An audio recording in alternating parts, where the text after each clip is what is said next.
तो today I will talk about what is productivity. Productivity है क्या? कम समय में ज़्यादा काम करना ही प्रोडक्टिविटी कहलाता है। आज हम लोग ऐसे 4 पावरफुल टिप्स के बारे में जानेंगे जिनकी मदद से आप 10 घंटे की पढ़ाई 5 घंटे में ही कर पाएंगे। Number 4 tip is start with why. आप जब भी पढ़ने बैठते हैं तो सबसे पहले आप अपना वाई को ज़रूर क्लियर करें। वाई मीन्स ये आपको पता होना चाहिए कि आप अपने दिन के, अपने ज़िंदगी के अगले 5 से 10 घंटे अगर आप किसी चीज़ को दे रहे हो तो वो क्यों दे रहे हो।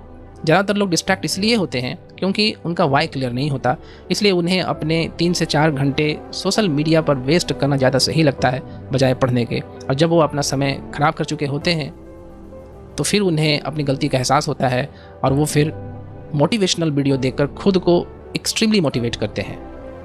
उससे एक आधा दिन पढ़ भी लेते हैं और फिर जब उनका टेम्प्रोरी मोटिवेशन ख़त्म हो जाता है तो फिर उनको पढ़ने में दिल नहीं लगता, पढ़ने में मन नहीं लगता। ऐसा क्यों है? ऐसा इसलिए होता है कि आप बाहर से खुद को मोटिवेट करने की कोशिश कर रहे हैं। बाहर से मोटिवेशन को ढूंढना बंद कीजिए और अपने अंदर से मोटिवेशन को तलाशिए, अपने अंदर से मोटिवेशन को जगाइए। साइमन सिनेक की एक बुक स्टार्ट विथ वाई में वो बताते हैं कि जो ग्रेट लीडर्स होते हैं वो खुद को वाई से इंस्पायर करते हैं। मतलब कि वो खुद से एक सवाल करते हैं कि वो जो काम करना चाहते हैं, वो जो कर रहे हैं, वो ऐसा क्यों कर रहे हैं और इसको क्यों करना चाहते हैं, उनका क्या पर्पस है, क्या मोटिव है, और इसी थिंकिंग के बलबूते पर वो अपना एक्शन ले पाते हैं। 1903 में जो विल्बर और ओरविल राइट ने मिलकर एरोप्लेन की खोज की थी तो उनके पास ना तो पैसा था और ना कोई सपोर्ट। राइट ब्रदर्स अपनी साइकिल की दुकान से जो कुछ भी कमाते थे वो दोनों वही पैसा एरोप्लेन बनाने के खर्च में लगा देते थे। पर उनके पास एक स्ट्रॉन्ग रीज़न था। वो ये मानते थे कि अगर उन्होंने किसी तरह से एरोप्लेन की खोज कर दी तो ये दुनिया बदल जाएगी। और दुनिया बदलने से ज़्यादा स्ट्रॉन्ग क्या हो सकता है? आपको भी बस ये स्ट्रॉन्ग वाई ढूंढना होगा। और आप जब भी पढ़ने बैठें तो अपने वाई को तलाशिए। आप पढ़ना क्यों चाहते हो, क्या रीज़न है, सोचो इस बारे में। और जब वो रीज़न मिल जाए तो उसको एक कागज़ में लिख कर अपने स्टडी टेबल के सामने रख लीजिए। इससे जैसे ही आपको फ़ोन देखने का मन करेगा, जैसे ही आपको पढ़ाई बंद करने का मन करेगा, जैसे ही आपको सोशल मीडिया में टाइम वेस्ट करने का मन करेगा, तो आपके सामने आपका पर्पस दिखेगा, आपको आपके सामने वाई दिखेगा। तो इससे बेनिफिट क्या होगा कि आपको याद आ जाएगा कि आप क्यों पढ़ने बैठे थे, जिससे आपको इंस्पिरेशन मिलेगी ज़िंदगी में आगे बढ़ने की। इसलिए आपको चाहिए कि जब भी आप पढ़ाई करें तो आप सबसे पहले अपना वाई को क्लियर करें। Next tip number 3 is find your best time with deep work. दिन का एक टाइम ऐसा होता है कि जब हमारी प्रोडक्टिविटी टॉप पर होती है, जब हमारा फोकस और कंसंट्रेशन लेवल ऑलमोस्ट 100% होता है, हमारा फोकस और कंसंट्रेशन पीक पर होता है। और यही समय होता है अपने दिन का सबसे ज़रूरी काम करने का, और यही समय होता है डीप वर्क करने का। यह समय सबके लिए अलग अलग हो सकता है। किसी को 4 से 8 बजे तक काम करना सही लगता है, तो किसी को दोपहर 12 से 5 बजे तक काम करने में आसानी होती है। और कुछ लोग तो ऐसे होते हैं जो रात के समय में ज़्यादा अच्छे से काम कर पाते हैं। तो चाहे आपके लिए ये डीप वर्क का टाइम कुछ भी हो, लेकिन आपको इस टाइम को पूरी तरह यूटिलाइज़ करना है, क्योंकि यही वो समय है जब आपका दिमाग अपनी पूर्ण क्षमता से काम करता है। वैसे अगर आप सुबह के समय ही पढ़ाई करें तो ज़्यादा बेहतर और अच्छा होता है, क्योंकि रात के मुकाबले सुबह हमारे माइंड ज़्यादा फ्रेश हुआ करते हैं और एनर्जेटिक भी होता है, और सुबह विल पावर भी ज़्यादा होता है। इसी वजह से आप पढ़ाई में पूरा फोकस लगा पाते हैं। और कम समय में ज़्यादा पढ़ाई करना है तो फोकस सबसे इम्पॉर्टेंट है, क्योंकि जब आप अपना पूर्ण ध्यान सिर्फ एक काम की तरफ लगा देते हैं तो ना केवल आपके काम में एफिशिएंसी आती है, बल्कि आप उस काम को दुगनी स्पीड से भी करने लग जाते हैं। इसलिए अपना एक टाइम डिसाइड कर लीजिए, और जिस टाइम में आप फिट बैठते हो, मतलब जिस टाइम में आपका पढ़ने का दिल ज़्यादा करता हो, उस टाइम में पढ़ाई करें। इसलिए आप अपना एक टाइम डिसाइड कर लीजिए जिस समय आप हर दिन पढ़ोगे, जो समय आपको पढ़ने के लिए सबसे ज़्यादा बढ़िया लगता है। तो अगर आप इसी ट्रिक को सीरियसली फॉलो करना चाहते हैं तो आपको 2 काम करना होगा। नंबर 1, सबसे पहले आप एक स्टडी टाइम टेबल और शेड्यूल बना लीजिए, यानी हमको किस किस टाइम पर पढ़ना है। और नंबर 2, उस शेड्यूल को, उस टाइम टेबल को रेगुलरली आप फॉलो कीजिए, चाहे आपको कितना ही बोर क्यों ना लगे। ऐसा करने से आपका एक हैबिट बन जाएगा उस टाइम पढ़ने का, और फिर आप आसानी से उस टाइम में फोकस कर पाएंगे। Tip number 2 is start with simple. आप जब भी पढ़ाई करने बैठते हो, आप जब भी पढ़ाई स्टार्ट करते हो, तो आपको सिंपल टॉपिक से पढ़ाई को स्टार्ट करना है। स्टार्टिंग को सिंपल रखना है। जिस तरह एक्सरसाइज से पहले वार्म अप किया जाता है ताकि मसल्स आगे के हार्ड वर्क के लिए रेडी हो, इसी तरह पढ़ाई को भी सिंपल टॉपिक से स्टार्ट करना चाहिए। यानी उस टॉपिक से स्टार्ट करना चाहिए जिस टॉपिक को आप आसानी से समझते हो, आपको पढ़ने में मन लगता हो। यानी कि जब भी पढ़ने बैठो तो कोई ऐसा टॉपिक पकड़ो जो थोड़ा आसान हो, जिससे आपकी मेंटल एनर्जी बनी रहे, कम मेंटल एनर्जी यूज़ हो, और फिर आप धीरे धीरे डिफ़िकल्टी की ओर बढ़ते जाएं। और जब आपको पढ़ने में पूरा मन लगने लगे तब आप डिफ़िकल्ट टॉपिक को चूज़ करें, डिफ़िकल्ट टॉपिक को अटेम्प्ट करें। देखो होता क्या है ना, किसी काम को स्टार्टिंग करना ही सबसे डिफ़िकल्ट होता है।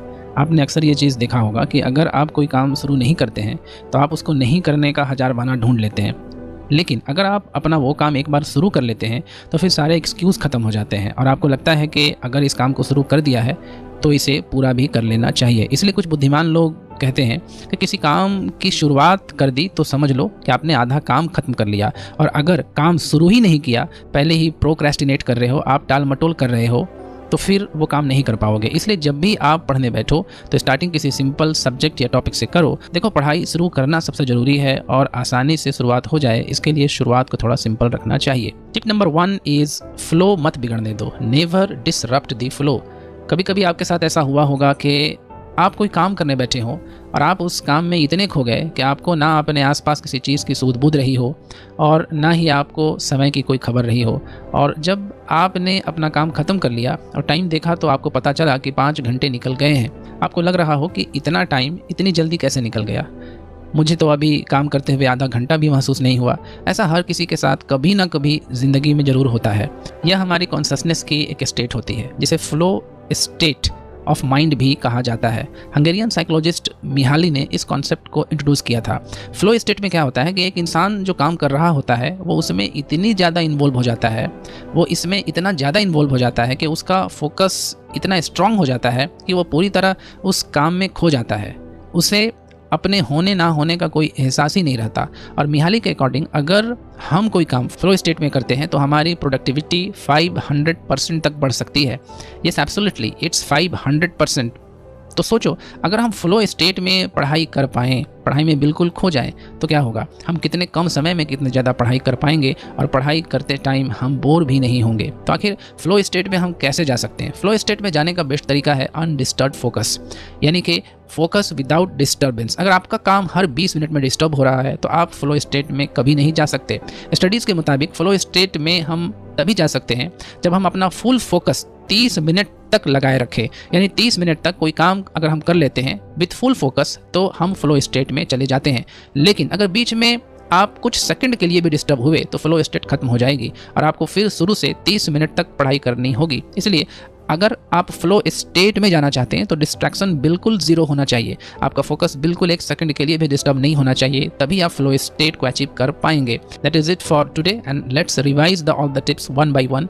Number 4th tip is start with why. अगर आप अपने दिन के 4 से 5 घंटे किसी चीज़ को दे रहे हो तो पहले आपको ये क्लियर होना चाहिए कि आप ऐसा क्यों कर रहे हो। इसलिए अपनी पढ़ाई हमेशा वाई से शुरू करें और आप क्यों पढ़ना चाहते हो, अच्छी नौकरी के लिए, अपने माता पिता को अच्छी ज़िंदगी देने के लिए या स्कूल स्टूडेंट बनने के लिए। और फिर जब पढ़ने बैठे हो तो एक बार अपने वाई को याद कर लो जिससे आपको पढ़ाई में डिस्टर्बेंस ना हो। Number 3 is find your best time for deep work. हर इंसान का एक पीक टाइम होता है जिस टाइम वो सबसे ज़्यादा प्रोडक्टिव और फोकस्ड फील करता है। आप अपना वो टाइम फाइंड करो और फिर उसी टाइम अधिक से अधिक पढ़ाई करने की कोशिश करो। नंबर 2, स्टार्टिंग को सिंपल रखो। किसी काम की शुरुआत करना ही सबसे मुश्किल पार्ट होता है। पढ़ाई में भी ये चीज़ लागू होती है। जब भी पढ़ने को डिसाइड करो तो सबसे पहले इजी टॉपिक पढ़ने के बारे में सोचो, इससे आप शुरुआत में आसानी से पढ़ पाओगे और जब फोकस होने लगे तो फिर धीरे धीरे डिफ़िकल्ट टॉपिक्स की तरफ आप बढ़ सकते हो।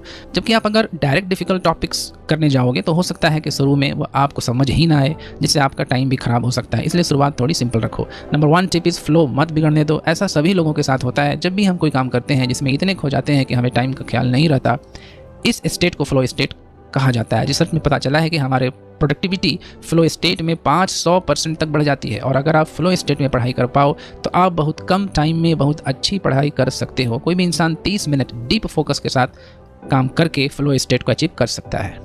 That is it from my side. If you like the video, please hit the like button, and still if you not subscribe the channel, please do